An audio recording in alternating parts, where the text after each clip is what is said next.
Hello students, ਅੱਜ ਅਸੀਂ ਪਾਠ 11ਵਾਂ ਛੁੱਟੀਆਂ ਦਾ ਕੰਮ ਕਰਾਂਗੇ।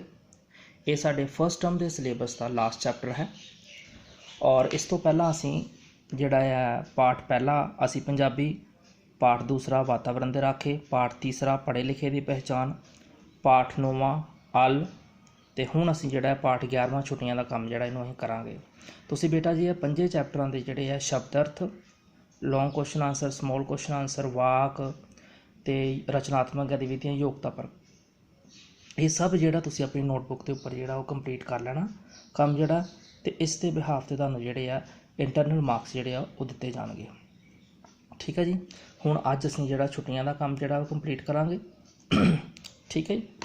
ਚਲੋ, ਇਸ ਪਾਠ ਦੀ ਅਸੀਂ ਜੇ ਗੱਲ ਕਰੀਏ ਤਾਂ ਇਸ ਕਹਾਣੀ ਵਿੱਚ ਛੁੱਟੀਆਂ ਦਾ ਕੰਮ ਦਾ ਮਹੱਤਵ ਸਮਝਾਇਆ ਗਿਆ ਹੈ। ਜਿਹੜੇ ਬੱਚੇ ਛੁੱਟੀਆਂ ਦਾ ਕੰਮ ਜਾਣ-ਬੁੱਝ ਕੇ ਨਹੀਂ ਕਰਦੇ ਉਹ ਗਲਤੀ ਕਰਦੇ ਹਨ, ਕਿਉਂਕਿ ਕਈ ਵਾਰ ਪ੍ਰੀਖਿਆ ਵਿੱਚ ਸਾਰਾ ਪਰਚਾ ਛੁੱਟੀਆਂ ਦੇ ਕੰਮ ਵਿੱਚ ਹੀ ਪਾ ਦਿੱਤਾ। ਪਰਚਾ ਯਾਨੀ ਕਿ ਪੇਪਰ, ਯਾਨੀ ਕਿ ਕਈ ਵਾਰੀ ਜਿਹੜਾ ਆ ਉਹ ਸਾਰਾ ਕੰਮ ਜਿਹੜਾ ਛੁੱਟੀਆਂ ਦਾ ਜਿਹੜਾ ਦਿੱਤਾ ਜਾਂਦਾ, ਕਈ ਵੇਲੇ ਪੇਪਰ ਸਾਰਾ ਉਹਦੇ ਵਿੱਚੋਂ ਹੀ ਆ ਜਾਂਦਾ ਹੁੰਦਾ ਹੈ। ਅਤੇ ਇਹ ਸਟਾਰਟ ਕਰਨੇ ਆ, ਸੁਣੋ। ਕਹਿੰਦੇ ਰਵਨੀਤ ਅਤੇ ਸਰਬਜੀਤ ਦੋਨੋਂ ਆਪਸ ਵਿੱਚ ਪੱਕੀਆਂ ਸਹੇਲੀਆਂ ਸਨ। ਉਹਨਾਂ ਦੇ ਘਰ ਵੀ ਇੱਕੋ ਮੁਹੱਲੇ ਵਿੱਚ ਹੀ ਸਨ। ਉਹ ਦੋਵੇਂ ਪੜ੍ਹਾਈ ਵਿੱਚ ਵੀ ਕਾਫੀ ਹੁਸ਼ਿਆਰ ਸਨ। ਉਹ ਪੜ੍ਹਦੀਆਂ ਵੀ ਇਕੱਠੀਆਂ ਹੀ ਸਨ ਅਤੇ ਖੇਡਦੀਆਂ ਵੀ ਇਕੱਠੀਆਂ ਹੀ। ਉਹ 10ਵੀਂ ਜਮਾਤ ਦੀਆਂ ਵਿਦਿਆਰਥਣਾਂ ਸਨ ਅਤੇ ਉਹਨਾਂ ਨੂੰ ਗਰਮੀ ਦੀਆਂ ਛੁੱਟੀਆਂ ਹੋ ਗਈਆਂ ਸਨ। ਯਾਨੀ ਕਿ ਦੋ ਸਹੇਲੀਆਂ ਸਨ, ਰਵਨੀਤ ਅਤੇ ਸਰਬਜੀਤ। ਇਹਨਾਂ ਬਾਰੇ ਅਸੀਂ ਦੇਖਿਆ ਅਤੇ ਇਹ 10ਵੀਂ ਜਮਾਤ ਵਿੱਚ ਪੜ੍ਹਦੀਆਂ ਸਨ। ਛੁੱਟੀਆਂ ਹੋਣ ਤੋਂ ਪਹਿਲਾਂ ਉਹਨਾਂ ਦੇ ਅਧਿਆਪਕ ਨੇ ਉਹਨਾਂ ਨੂੰ ਛੁੱਟੀਆਂ ਦਾ ਕੰਮ ਦੇ ਦਿੱਤਾ ਸੀ।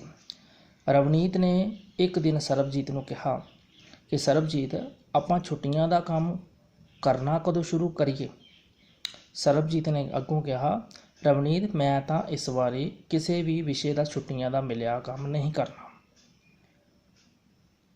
ਪਰ ਕਿਉਂ? ਪਹਿਲਾਂ ਤੂੰ ਤਾਂ ਹਰ ਵਿਸ਼ੇ ਦਾ ਪੂਰਾ ਕੰਮ ਕਰਦੀ ਸੀ, ਇਸ ਵਾਰ ਕੀ ਤੈਨੂੰ ਹੋ ਗਿਆ ਹੈ? ਰਵਨੀਤ ਨੇ ਅੱਗੋਂ ਪੁੱਛਿਆ।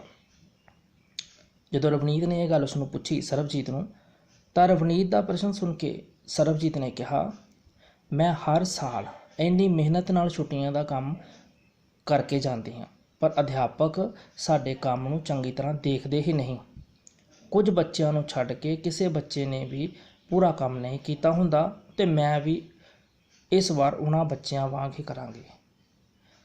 ਤਾਂ ਰਵਨੀਤ ਦਾ ਪ੍ਰਸ਼ਨ ਸੁਣ ਕੇ ਸਰਬਜੀਤ ਨੇ ਕਿਹਾ ਕਿ ਮੈਂ ਵੀ ਇਸ ਵਾਰੀ ਜਿਹੜਾ ਆ ਛੁੱਟੀਆਂ ਦਾ ਕੰਮ ਜਿਹੜਾ ਉਹ ਨਹੀਂ ਕਰਕੇ ਜਾਣਾ, ਕਿਉਂਕਿ ਅਧਿਆਪਕ ਜਿਹੜਾ ਉਹ ਕੰਮ ਜਿਹੜਾ ਉਹ ਚੰਗੀ ਤਰ੍ਹਾਂ ਨਹੀਂ ਦੇਖਦੇ।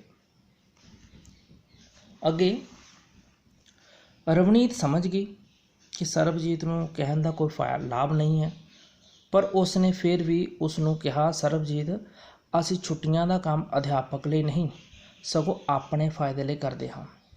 ਸਾਡਾ ਫਾਇਦਾ ਇਸ ਵਿੱਚ ਹੀ ਹੈ, ਅਸੀਂ ਸਾਰੇ ਵਿਸ਼ਿਆਂ ਦਾ ਛੁੱਟੀਆਂ ਦਾ ਕੰਮ ਚੰਗੀ ਤਰ੍ਹਾਂ ਕਰੀਏ। ਸਰਬਜੀਤ ਨੇ ਆਪਣੇ ਮਨ ਵਿੱਚ ਬਣਾਈ ਧਾਰਨਾ ਅਨੁਸਾਰ ਛੁੱਟੀਆਂ ਦਾ ਕੰਮ ਪੂਰਾ ਨਹੀਂ ਕੀਤਾ ਅਤੇ ਉਸ ਨੇ ਕੇਵਲ ਅਧਿਆਪਕ ਨੂੰ ਦਿਖਾਉਣ ਲਈ ਹੀ ਥੋੜ੍ਹਾ ਬਹੁਤ ਕੰਮ ਕੀਤਾ। ਰਵਨੀਤ ਨੇ ਹਰ ਇੱਕ ਵਿਸ਼ੇ ਦਾ ਇੱਕ ਪ੍ਰਸ਼ਨ ਪੂਰਾ ਹੀ ਨਹੀਂ ਕੀਤਾ, ਸਗੋਂ ਉਸ ਨੂੰ ਚੰਗੀ ਤਰ੍ਹਾਂ ਸਮਝਿਆ। ਯਾਨੀ ਇਸ ਦੇ ਅਕੋਰਡਿੰਗ ਜੋ ਛੁੱਟੀਆਂ ਦਾ ਕੰਮ ਮਿਲਿਆ ਸੀ, ਰਵਨੀਤ ਨੇ ਸਾਰਾ ਕੰਮ ਕਰਕੇ ਗਈ। ਇੱਕ ਜਿਹੜਾ ਪ੍ਰਸ਼ਨ ਸੀ ਉਹਨੂੰ ਚੰਗੀ ਤਰ੍ਹਾਂ ਕੀਤਾ, ਨਾਲ ਸਮਝਿਆ ਵੀ।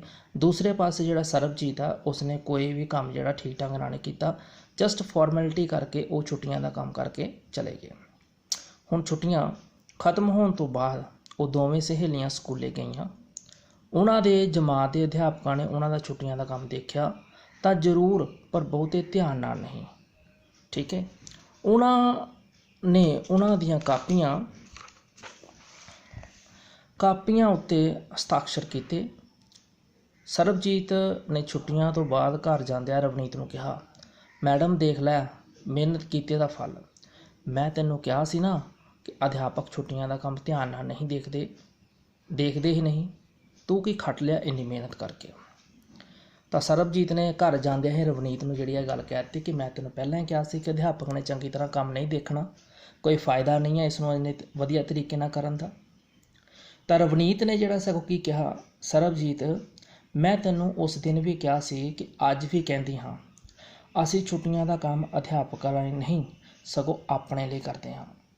ਸਰਬਜੀਤ ਰਵਨੀਤ ਦੀ ਗੱਲ ਦਾ ਕੋਈ ਜਵਾਬ ਨਹੀਂ ਦੇ ਸਕੀ ਕਿਉਂਕਿ ਉਸ ਨੂੰ ਲੱਗ ਰਿਹਾ ਸੀ ਕਿ ਉਹ ਸਭ ਕੁਝ ਠੀਕ ਕਰ ਰਹੀ ਹੈ।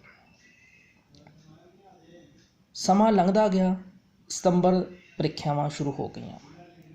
ਸਾਇੰਸ ਅਤੇ ਗਣਿਤ ਦੇ ਪਰਚਿਆਂ ਵਿੱਚ ਆਏ ਸਵਾਲਾਂ ਨੂੰ ਔਖੇ ਦੱਸ ਕੇ ਵਿਦਿਆਰਥੀਆਂ ਨੇ ਅਧਿਆਪਕਾਂ ਨੂੰ ਪਰਚਿਆਂ ਦੇ ਸਵਾਲ ਬਦਲਣ ਲਈ ਕਿਹਾ। ਹੁਣ ਜਦੋਂ ਸਤੰਬਰ ਮਹੀਨੇ ਦੀਆਂ ਪ੍ਰੀਖਿਆਵਾਂ ਚੱਲ ਰਹੀਆਂ ਸਨ ਅਤੇ ਸਾਇੰਸ ਅਤੇ ਗਣਿਤ ਯਾਨੀ ਮੈਥ ਦੇ ਸਬਜੈਕਟ ਵਿੱਚ ਜਿਹੜੇ ਸਵਾਲ ਆਏ ਸੀ ਉਹ ਥੋੜ੍ਹੇ ਔਖੇ ਆ ਗਏ। ਤਾਂ ਅਧਿਆਪਕ ਜਿਹੜੇ ਸੀ ਉਹਨਾਂ ਨੇ ਤਾਂ ਇਹ ਕੰਮ ਜਿਹੜਾ ਸੀ ਕਰਵਾਤਾ ਸੀ ਆਲਰੇਡੀ। ਬੱਚੇ ਕਹਿੰਦੇ ਸੀ ਕਿ ਇਹ ਸਵਾਲ ਜਿਹੜੇ ਉਹ ਚੇਂਜ ਕਰ ਦਿੱਤੇ ਜਾਣ, ਬਦਲੇ ਜਾਣ। ਸਰਬਜੀਤ ਵੀ ਉਹਨਾਂ ਬੱਚਿਆਂ ਵਿੱਚੋਂ ਸੀ। ਅਧਿਆਪਕ ਨੇ ਉਹਨਾਂ ਵਿਦਿਆਰਥੀਆਂ ਦੀ ਨਾ ਤਾਂ ਕੋਈ ਗੱਲ ਸੁਣੀ ਅਤੇ ਨਾ ਹੀ ਪਰਚਿਆਂ ਦੇ ਸਵਾਲ ਬਦਲੇ। ਸਰਬਜੀਤ ਰਵਨੀਤ ਨੂੰ ਪੁੱਛਦੀ ਰਹੀ ਕਿ ਅਧਿਆਪਕ ਨੇ ਇਹ ਸਵਾਲ ਜਮਾਤ ਵਿੱਚ ਤਾਂ ਕਰਾਏ ਨਹੀਂ, ਫਿਰ ਪਰਚਿਆਂ ਵਿੱਚ ਕਿੱਥੋਂ ਪਾ ਦਿੱਤੇ। ਸਰਬਜੀਤ ਨੇ ਰਵਨੀਤ ਨੂੰ ਪੁੱਛਿਆ ਕਿ ਅਧਿਆਪਕ ਨੇ ਇਹ ਸਵਾਲ ਤਾਂ ਕਰਵਾਏ ਨਹੀਂ ਅਤੇ ਫਿਰ ਪੇਪਰਾਂ ਵਿੱਚ ਇਹ ਸਵਾਲ ਕਿੱਦਾਂ ਆ ਗਏ। ਤਾਂ ਰਵਨੀਤ ਨੇ ਸਰਬਜੀਤ ਨੂੰ ਕਿਹਾ, ਮੈਡਮ ਪ੍ਰੀਖਿਆ ਖਤਮ ਹੋਣ ਤੋਂ ਬਾਅਦ ਪਰਚੇ ਮਿਲ ਲੈਣ ਦੇ, ਫਿਰ ਸਾਰਾ ਕੁਝ ਦੱਸਾਂਗੀ।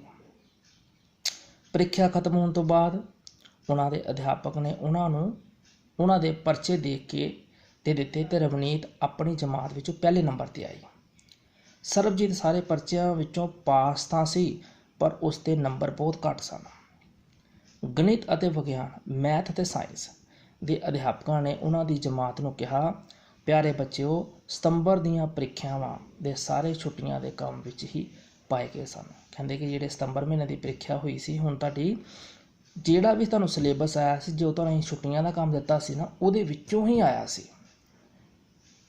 ਤਾਂ ਤੁਹਾਡੇ ਵਿੱਚੋਂ ਜਿਹੜੇ ਵਿਦਿਆਰਥੀ ਵਿਗਿਆਨ ਅਤੇ ਗਣਿਤ ਵਿਸ਼ਿਆਂ ਦੇ ਪ੍ਰਸ਼ਨ ਪ੍ਰੀਖਿਆ ਵਿੱਚ ਬਦਲਣ ਲਈ ਕਹਿ ਰਹੇ ਸਨ, ਉਹਨਾਂ ਨੇ ਛੁੱਟੀਆਂ ਦਾ ਕੰਮ ਪੂਰਾ ਨਹੀਂ ਕੀਤਾ ਸੀ।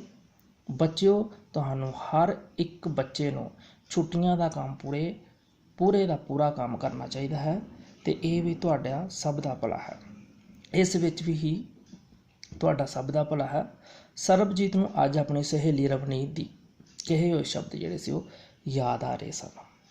ਤਾਂ ਇਸ ਕਰਕੇ ਇਸ ਕਹਾਣੀ ਤੋਂ ਸਾਨੂੰ ਇਹ ਸਿੱਖਿਆ ਮਿਲਦੀ ਹੈ ਕਿ ਸਾਨੂੰ ਕਦੀ ਵੀ ਜਿਹੜਾ ਆ ਜੋ ਵੀ ਕੋਈ ਅਧਿਆਪਕ ਜਿਹੜਾ ਕੰਮ ਦਿੰਦਾ ਉਹਨੂੰ ਬੜਾ ਸੀਰੀਅਸ ਹੋ ਕੇ ਔਰ ਸਹੀ ਢੰਗ ਨਾਲ ਜਿਹੜਾ ਉਹ ਕਰਨਾ ਚਾਹੀਦਾ। ਬੇਸ਼ੱਕ ਉਹ ਛੁੱਟੀਆਂ ਦਾ ਕੰਮ ਹੋ, ਕੋਈ ਹੋਮਵਰਕ ਹੋ, ਉਹ ਬੜਾ ਇਮਾਨਦਾਰੀ ਨਾਲ ਔਰ ਉਸ ਨੂੰ ਅੱਛੀ ਤਰ੍ਹਾਂ ਕਰਨਾ ਚਾਹੀਦਾ ਔਰ ਸਮਝਣਾ ਚਾਹੀਦਾ, ਕਿਉਂਕਿ ਪੇਪਰਾਂ ਵਿੱਚ ਕੋਈ ਵੀ ਪ੍ਰਸ਼ਨ ਕਿਤੋਂ ਵੀ ਜਿਹੜਾ ਉਹ ਆ ਸਕਦਾ ਹੈ। ਤਾਂ ਬੇਟਾ ਜੀ, ਇਹ ਸੀ ਸਾਡਾ ਲਾਸਟ ਚੈਪਟਰ, ਛੁੱਟੀਆਂ ਦਾ ਕੰਮ, ਫਸਟ ਟਰਮ ਦੇ ਸਿਲੇਬਸ ਦੇ ਅਕੋਰਡਿੰਗ। ਠੀਕ ਹੈ ਜੀ। ਤਾਂ ਸੈਕਿੰਡ ਵੀਡੀਓ ਦੇ ਵਿੱਚ ਅਸੀਂ ਇਹਦੇ ਜਿਹੜੇ ਆ ਬੈਕ ਐਕਸਰਸਾਈਜ਼ ਇਸ ਪਾਰਟ ਦੀ ਕਰਾਂਗੇ ਅਤੇ ਇਸ ਤੋਂ ਬਾਅਦ ਸਾਡੇ ਕੋਲ ਕੁਝ ਗ੍ਰਾਮਰ ਦੇ ਆ ਕੁਝ ਪਾਰਟ ਨੇ ਜਿਹੜੇ ਪੈਂਡਿੰਗ ਨੇ, ਉਹ ਅਸੀਂ ਜਿਹੜਾ ਉਹ ਕਰਾਂਗੇ। Thank you.